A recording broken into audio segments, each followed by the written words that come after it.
Imaginen una granja aislada, rodeada de bosques oscuros en el sur de Alemania. Es el año 1922, justo después de la Primera Guerra Mundial. En este lugar remoto 6 personas fueron brutalmente asesinadas. El culpable nunca fue encontrado, pero lo más inquietante es que todo apunta a que el asesino se quedó a vivir en la casa durante días, con los cuerpos de sus víctimas muy cerca. Esta es la historia real y sin resolver de los crímenes de Hinterkaifeck. Hinterkaifeck no era un pueblo, sino el nombre de una granja solitaria. Estaba a kilómetros del pueblo más cercano.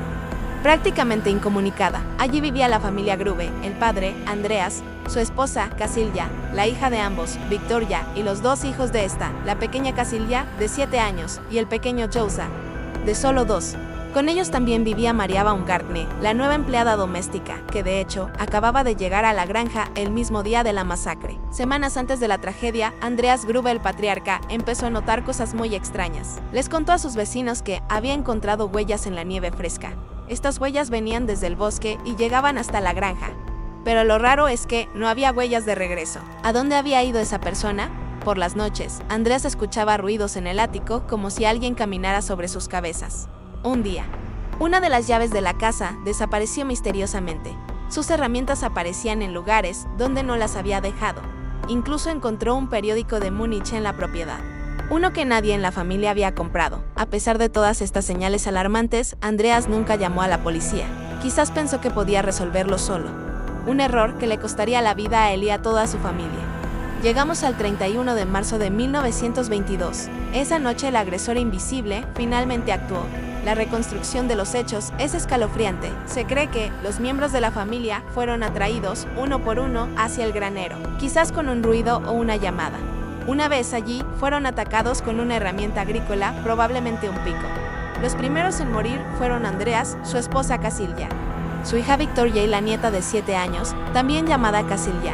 Después, el asesino entró en la casa. Allí mató a la empleada, Maria, en su habitación, y al pequeño Joseph, de 2 años, en su cuna. Todo ocurrió en el silencio de la noche, sin que nadie en el mundo exterior se diera cuenta de la masacre que acababa de suceder. Pasaron varios días.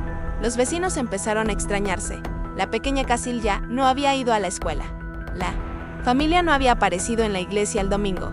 El correo se acumulaba. Preocupados, un grupo de vecinos decidió ir a la granja el 4 de abril para ver qué pasaba. Al llegar, encontraron un silencio sepulcral. Entraron al granero y allí hicieron el terrible descubrimiento. Vieron los cuerpos de Andreas, su esposa, su hija y su nieta, apilados y cubiertos parcialmente con paja. Dentro de la casa, encontraron los cuerpos de la empleada y del bebé. La escena era macabra, pero curiosamente, la casa estaba en orden. No parecía haber signos de un robo. Las pertenencias de la familia estaban intactas. Pero aquí es donde la historia da un giro aún más siniestro. Cuando la policía llegó y investigó la escena, descubrió algo que helaba la sangre. El asesino no había huido después de los crímenes. Los animales de la granja, las vacas y las gallinas habían sido alimentados. Había comida recién preparada en la cocina. La chimenea había sido usada para mantenerse caliente.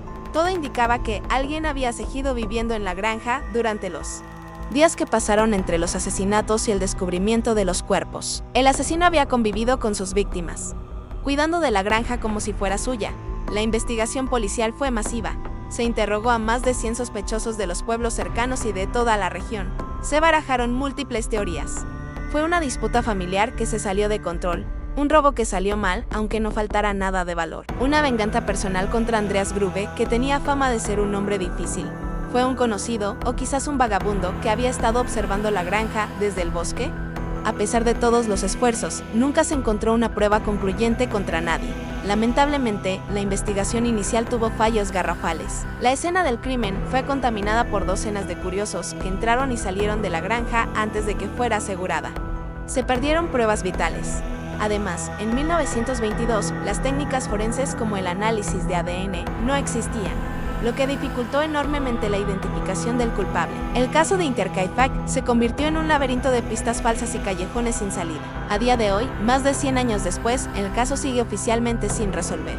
6 personas fueron asesinadas en su propia casa, y el responsable se desvaneció, llevándose su secreto a la tumba. Hinterkaifeck no es solo un crimen antiguo.